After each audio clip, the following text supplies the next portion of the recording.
আসসালামু আলাইকুম। আশা করি সবাই ভালো আছেন। তো আজকে আমি আপনাদের দেখাবো খুব ইম্পর্টেন্ট একটা টপিকস, সেটা হচ্ছে ট্যাক্স ম্যানেজার। এটা আসলে প্রতিনিয়তই কম বেশি সবার লাগে। তো সেজন্য আজকে আমি এই বিষয়টা দেখাবো এ থেকে জেড, মানে টোটাল বিষয়গুলো।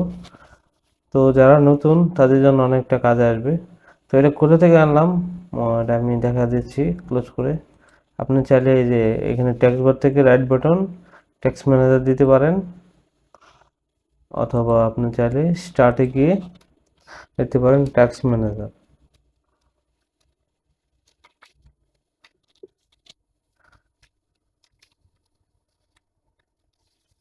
ট্যাক্স ম্যানেজার দিয়ে চাপ দিলে আপনি চলে আসবেন। ঠিক আছে, যাই হোক আমরা এখানে আসলাম। সবচেয়ে বেশি সুবিধা এখান থেকে গেলে ট্যাক্স ম্যানেজার।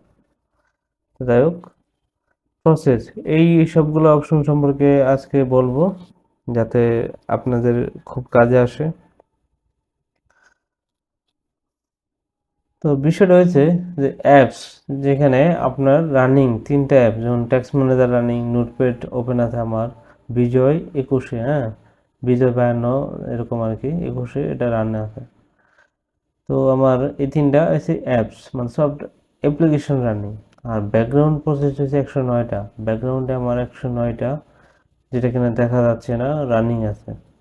যাই হোক, ঠিক আছে, এগুলো ওপেন আছে বা রানিং আছে এই প্রসেসগুলো।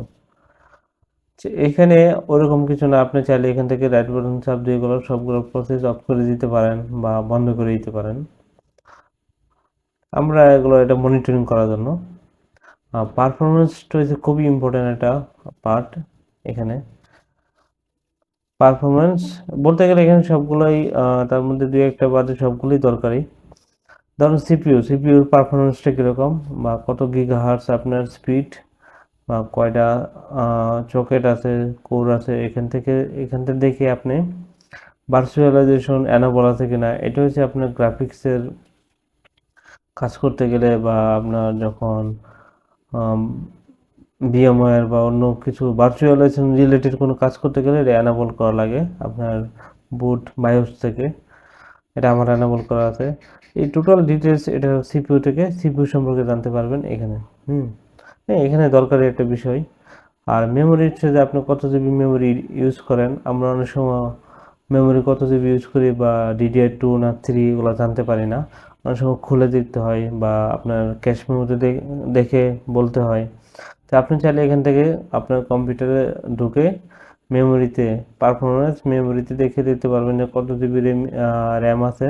মেমোরি বলতে র্যাম, কম্পিউটারে র্যাম আছে, এবং কত DDR2 না 3 এরকম কোনটা ইউজ হচ্ছে সেটা দিতে পারবেন।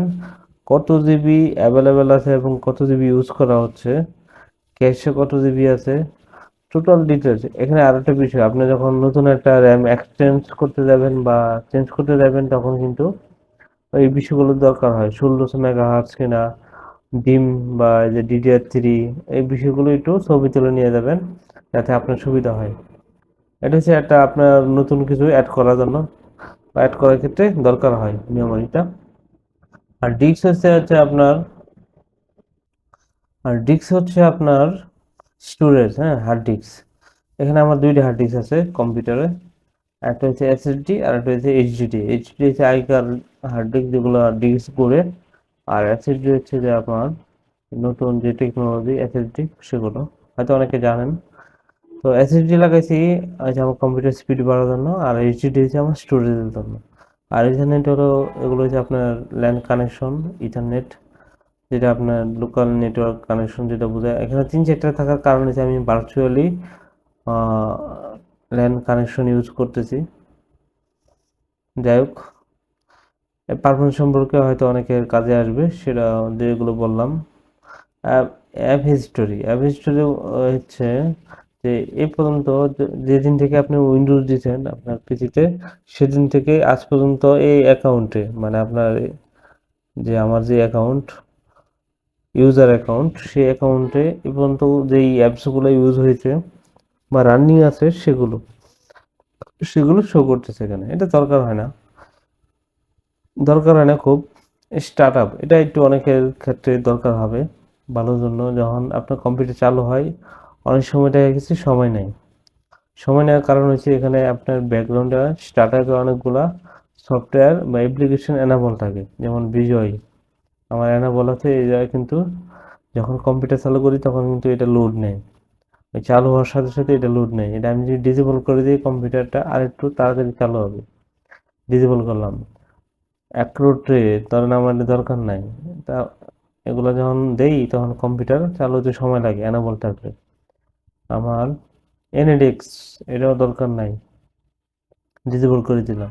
আপনার যেগুলো কম্পিউটারে চালু হওয়ার সময় দরকার নাই সেগুলো যখন ডিসেবল করবেন তখন আপনার কম্পিউটার আগের থেকে অনেক ফাস্ট হবে, মানে একটু তাড়াতাড়ি চালু হবে কম্পিউটার। আর কম্পিউটার ফাস্ট হওয়ার জন্য আরও কিছু টিপস আছে, সেগুলো পরে দেখাবো। তো আপাতত টেক্সট ম্যানেজার সম্পর্কে বলি। তো এই চারটা বিষয় ক্লিয়ার হলো। এখন হচ্ছে ইউজার, আপনার ইউজার কয়টা আছে বা কোন যে ইউজার রানিং আছে সেই ইউজার কতটুকু সিপি ইউজ করছে, মেমোরি ইউজ করতেছে, ডিস্ক ইউজ করতেছে, এগুলো আর কি। আর ডিটেলস হয়েছে আপনার ব্যাকগ্রাউন্ডে সবগুলো details, user name, CPU, memory, এগুলো দরকার নাই, এগুলো আপাতত থাক। সার্ভিস, সার্ভিসটা হচ্ছে এখানে আরেকটা ইম্পর্টেন্ট জিনিস।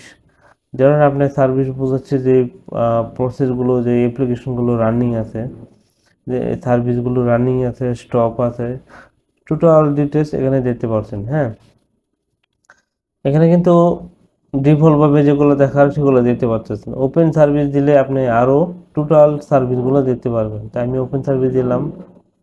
ওপেন সার্ভিস দিলে আমার এখানে টোটাল সবগুলো সার্ভিস এখানে দেখতে পাচ্ছি। তো এখান থেকে সার্ভিসগুলো দেখতে পাচ্ছি। এই সার্ভিসগুলো আপনি যেভাবে ইচ্ছে সেভাবে অ্যানাবল, ডিসেবল, স্টপ করতে পারবেন। যেমন আপনার কম্পিউটার উইন্ডোজ দেওয়ার পরে আপনার যদি নেট ডাটা ইউজ করেন, মোবাইল ডাটা, তখন কিন্তু অবশ্যই একটা জিনিস করে নেবেন, উইন্ডোজ আপডেটটা অফ করে নেবেন। যেমন এই যে উইন্ডোজ আপডেট, এই কথাটা এটা অফ করে দিবেন। যেমন আমার রানিং আছে, আপনারা কি করবেন, স্টপ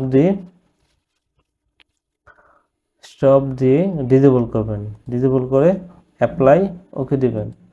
তাহলে কি হবে, আপনার উইন্ডোজটা ইন্টারনেট পাওয়ার সাথে সাথে আপডেট নেবে না। এতে করে আপনার মোবাইল ডাটা বা এগুলো সাশ্রয় হবে আর কম্পিউটার স্লো কম হবে। তো আশা করি এই ভিডিও থেকে আপনারা অনেক কিছু জানতে পারছেন। আর নতুন ক্রিয়েটর, কন্টেন্ট ক্রিয়েটর হিসেবে সাজেস্ট করবেন আর ইন্সপায়ার করবেন, সাবস্ক্রাইব করবেন। সাবস্ক্রাইব করার মানে হচ্ছে যে আপনি আমাকে সাপোর্ট করছেন একটা, দ্বিতীয় কথা হচ্ছে যে আপনি আমার পরবর্তী ভিডিওগুলো পাবেন। আর লাইক শেয়ার দিয়ে আমাকে ইন্সপায়ার করলেন বা সাপোর্ট, মানে একটু অনুপ্রাণিত করলেন।